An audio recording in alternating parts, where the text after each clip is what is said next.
If you've ever been visited by animals in your home, in your space, this is the show for you. We're going to find out all about animals and their messages for us. This is Wake Up Well.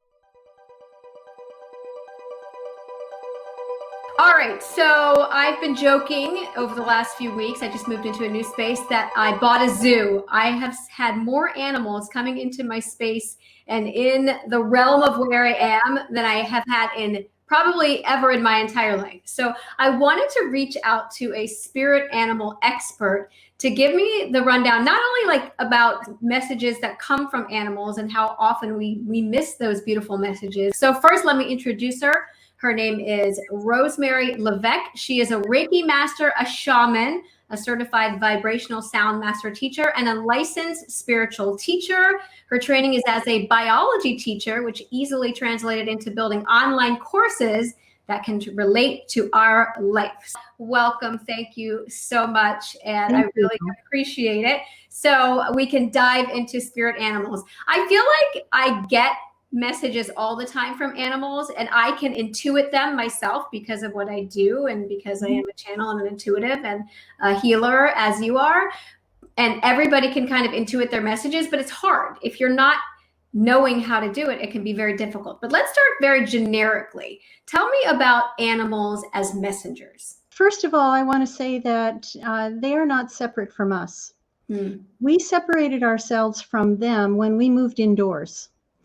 And in that separation, we have established a little bit of a disconnect between our lives and the lives of animals. And yet, if you look back to indigenous cultures or people who spend a lot of time outside, they are automatically connected to animals. They're automatically reading the messages, watching the flight of the birds, listening for the frogs and the insects, seeing the snakes, and learning from that and knowing what those messages are. So in our disconnect from nature, we have established an artificial boundary that isn't serving the modern culture. Do you think you can find spirit animal messages not only in the physical animals showing up in your life, but the imagery of seeing it, seeing it online or picking up a book or being attracted to a certain poster or a painting that you see? Is that part of the messages as well? It is absolutely part of the message. What it is that you are attracted to is what you should be paying attention to. You might notice, why is it that I like butterflies? What is happening? Or what is it about eagles that is so inviting to look at? And do you find yourself watching animal YouTube videos? What is your connection? Do you have a dog? Do you want a dog? Are you attracted to animals that you see outside and you want to go pet them, or you want to go observe them, bird watch, and all of those things? They all matter. They're all a part of your involvement and helping to eliminate that barrier that you've created between yourself and animals. Even somebody, we fight over cats and dogs. You're a dog person, you're a cat person. Some people love to have birds, and some people have horses as pets, and some people have pet iguanas and lizards. Does that all tie into who we are as a spiritual being as well? Absolutely, and not just in this lifetime, but other lifetimes. So for people who work with horses especially, well, I would venture to say that it's not their first time. It's not their first rodeo where they're attracted to working with horses. And same with having birds or cats or dogs. Are you the kind of person who not only has them in your life now, but maybe before as well? So let's get into some of my personal messages, because I know that I get text messages all the time from friends and from clients. Oh, I saw this and I saw that. And I know it's a common thing for people to see those type of animal messages out in the world and want to know what they mean. So let's talk about, through my experiences, hopefully people will pick up on it. This morning I was at the UPS store dropping off a box, and the guy who was at the counter looked at the box and he's like, do you see that? I'm like, no. And I looked over, and inside the box, there was a cockroach. I don't know how we got in there. I just like, and I had been in my car for like maybe 15 minutes. So he obviously had traveled in the box in my car and in order to not only give the message to me, but the message to the guy that was working the counter. Survival, adaptability, Yeah. Strength, not vulnerable, and not really hiding in the box, just at home in the box. Mm. Seeking out places that feel safe, that are more conducive to growth and the future. So a lot of people have this aversion to cockroaches, right? Because they're associated with garbage, heat, and unclean, right? Yes, absolutely. But if you look at the animal itself, it really has lasted through eons in this form. So I would say it is more about strength and adaptability than anything else. They'll be here long after we're gone, that's for sure, right? Sure, yes. I love that. Now, do you actually teach about spirit animals to your clients? Do you have courses on spirit animals and spirit messengers? I do have a course coming up. It's in the process of being written. It's one of many, many courses that I offer: crystals, spirituality of oils, and so forth. And all my courses are designed to help people develop their intuitive abilities. So where, for example, I'm just going to grab here, you can have a deck of cards, spirit animals. I have that one. Yeah, everybody has one. Yeah. And all of these are kind of in new condition for me because I don't look animals up. Yeah. I don't really need to. And one of the reasons is because what I've done is develop my intuitive skills. And that's what I teach, is I teach people how to connect and how to develop their intuitive skills so that as they are awakening, they feel supported, that they're not crazy. I can't tell you how many times people tell me they have nobody to talk to about this. Yeah. They think they're crazy or their family doesn't understand them. And what I tell them is, you're not alone. You're just talking to the wrong people. You're not talking to each other. So I love what you're doing, Laura, that you're creating an audience for people to talk to each other. Yeah, because a lot of times if people do call me or text me, I'll send them online and I'll say, oh, here's a great site for that, or I'll pull it up in that exact spirit animal deck that you have. I have it as well, and we'll pull that up and we'll look at it and see what it is. But you and I were talking on the phone yesterday about how it's very important not only to go and look those things up, but to spend time in meditation, quietness, whatever it is, to get the messages yourself. Because when you listen to that inner voice speaking to you, it can give you the message. And that's what I think is the missing part when it comes to those animal messengers. Is there's always a message in your mess. There's always a message when it comes to, the universe, the signs. It's just that you're so busy, you're not listening to them. And I think that's an important thing for people to know, is the answers always live within you. You just have to go seeking. So you and I are just here to explain what they are and maybe give some clues, but really go and find your own message. I would like to add to that, and that it's not just a miscellaneous wait and see what happens thing. You can also invite animal spirit guides into your life. So for example, I just walked around the room that I'm in here and I picked up a few things. So this is one that I have in one corner of one part of this room. And I have another animal guide here. These both are made of wood. This one is made of tiger eye crystal. It's golden eagle. And what's the purpose of inviting those things into your home? Okay, so for owl, I have owl in the west window, and owl to me is inviting in the darkness of transformation, the water energy, and birds are associated with all directions, but owl in particular Sometimes owl is associated with death. I like to think of owl as part of transformation and going into the darkness for transformation. Owl is also associated with wisdom. And to me, wisdom comes from that quiet mind, the still waters, the depths that that many of us have forgotten to access.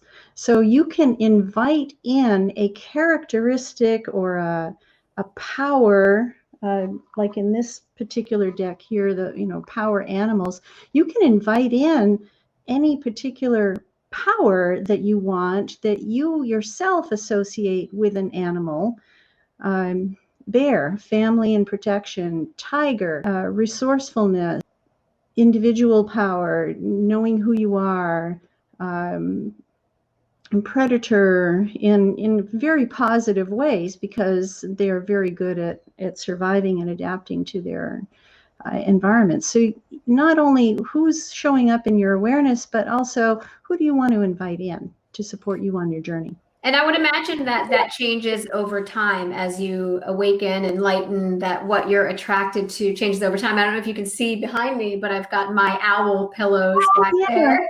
I do have, and I've never really, owls weren't really a thing to me, except maybe over the last couple of years, I've been attracted to them. So I have my owl pillows, and then downstairs in my bedroom, I have an owl as well. And I think it goes back to what you say about wisdom. I was very attracted to things that represented wisdom. But here's a really important question, though. Can you disinvite animals from your home? Because that's the space that I'm in right now. I've just been bombarded with animal after animal, not only in my space, but coming up to my patio. And so I'm at the point where it's been funny, and I constantly am making jokes about the zoo that I live in, but I really would love to get rid of some of these animals, not because I don't love animals, but because I just don't want them in my home, and I don't want insects in my home. So can you disinvite them? Yes, you can. And you can also encourage them to not come in. Okay. I never suggest using poisons because they affect all creatures. You can create barriers that are unfriendly, like for ants, for example. You can create a barrier using natural ingredients that they won't want to cross. And you can also invite, I kind of like having spiders around, because spiders will take care of the ants. So if you don't want them in your home, only use natural means, traps, discouragement. You can also talk to them. You can also tell them what you expect, that this is your space and they have their space. And to some degree, that's going to work. And ultimately, you may have to create some sort of a physical barrier. For example, you mentioned the other day having a snake in your home. Well, you don't want snakes in your home. They don't belong there. They showed up for the message. You got the message. Thank you. So offer gratitude for the message. No freaking out aloud, and putting it outside, and then creating the barrier and the intention that they have their space. In fact, you can create in your outdoor area animal friendly and inviting environments. So you can have water for the bird bath. You can have shelter for the birds. And when you invite birds into your environment, they're going to take care of some of those insects as well.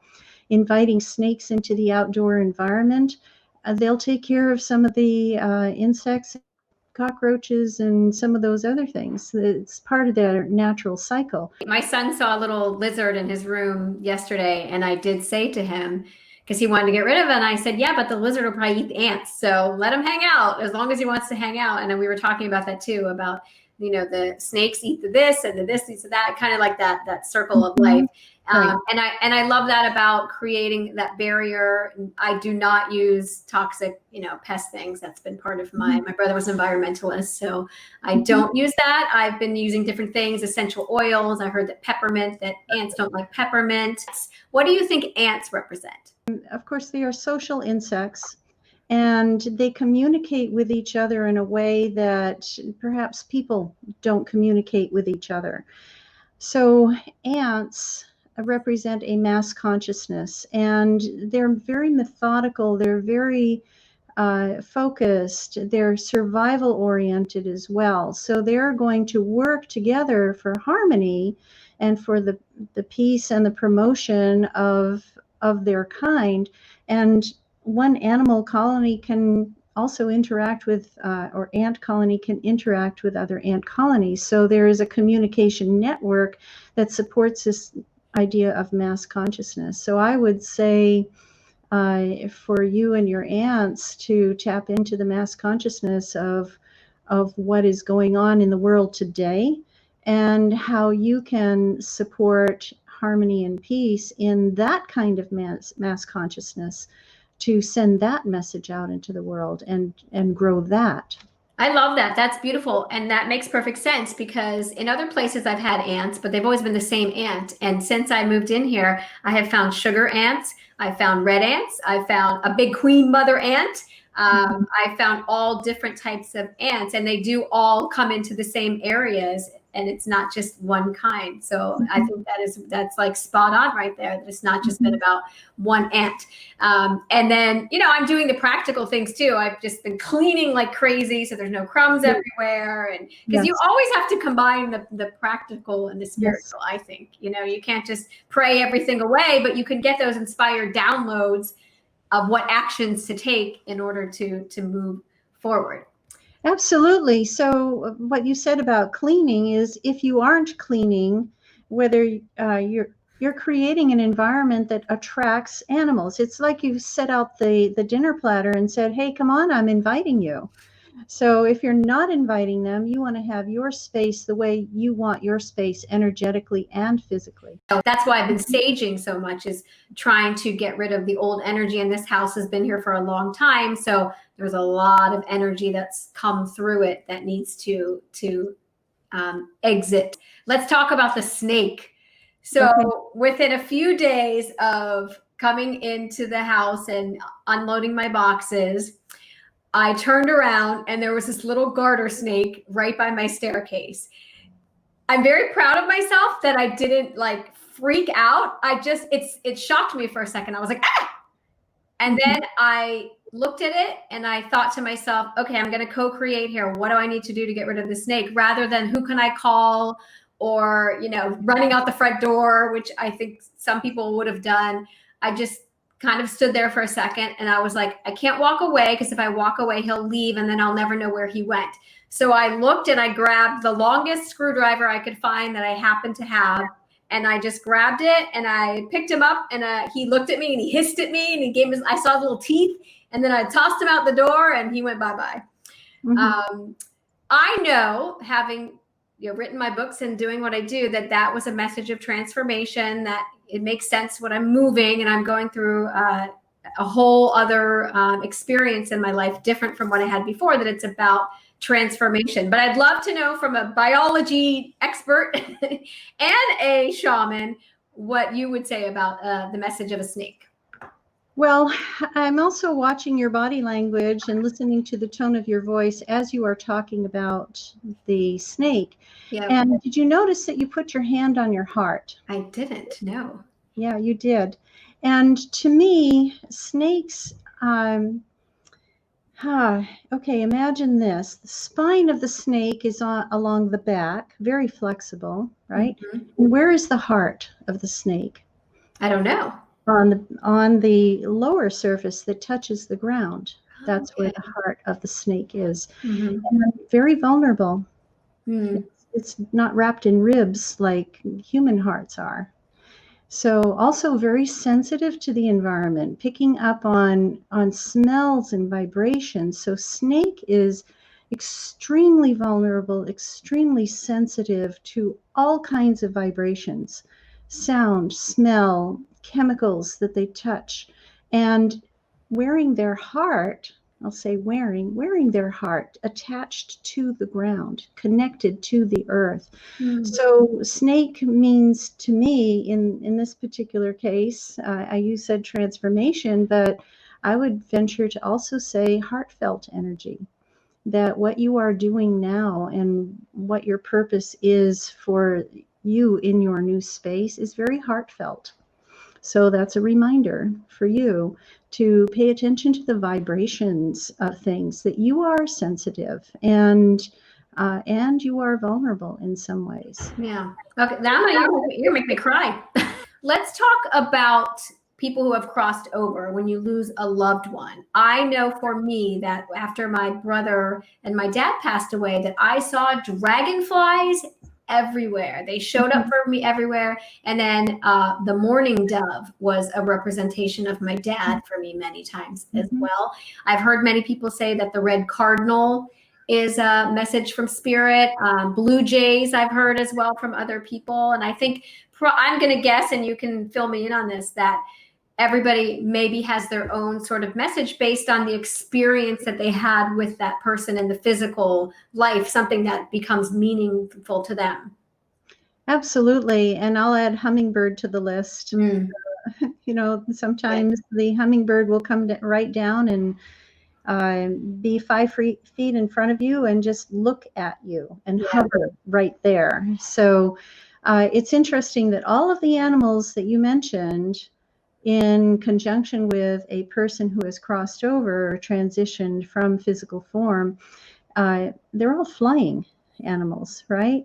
So we instantly get this feeling of lightness, airiness, that there's not the land-bound feeling of being attached to the earth. There's more freedom. So birds, dragonflies, birds, especially hummingbirds, and the ones that are local to where the person was. You mentioned red cardinal, and I know for a fact that was a favorite of my sister-in-law who passed. And so whenever my brother now sees red cardinal, he thinks of his wife. And you know, why not? What a beautiful message that is, that animals are reminders that, hey, I'm still here. I'm not in physical form anymore, but I am here. And that's what I just want to encourage people, is to don't miss your messages. Accept them, own them, let them, let them seep in, and know that your loved ones are with you, and know that you're always being guided, and know that what intentions you put out there are coming into fruition. There's just these beautiful signs and messages in the world that I think people miss. And so I love that people like you are doing courses and sharing information to help people with that. So tell people what you're working on and where they can find you. Thank you. My website is secondnaturehealing.com. That's all spelled out, Second Nature Healing. And I teach a variety of courses. I also do private healing sessions and coaching sessions, tapping into the intuitive nature of people who are asking big questions, that are looking for support during their awakening and on their journey, often to become a healer themselves, or to manifest that ability that they have forgotten. Thank you so much for all this amazing information. Yes, I really thank you. taking the time. Thank you. And thank you everybody for watching Wake Up Well. If you follow me on social media, on Facebook or Instagram, you can see all of the beautiful pictures and videos of my spirit animals that love to hang around me. And if you have any questions about spirit animals, make sure to reach out to one of us. So thanks everybody. Take care.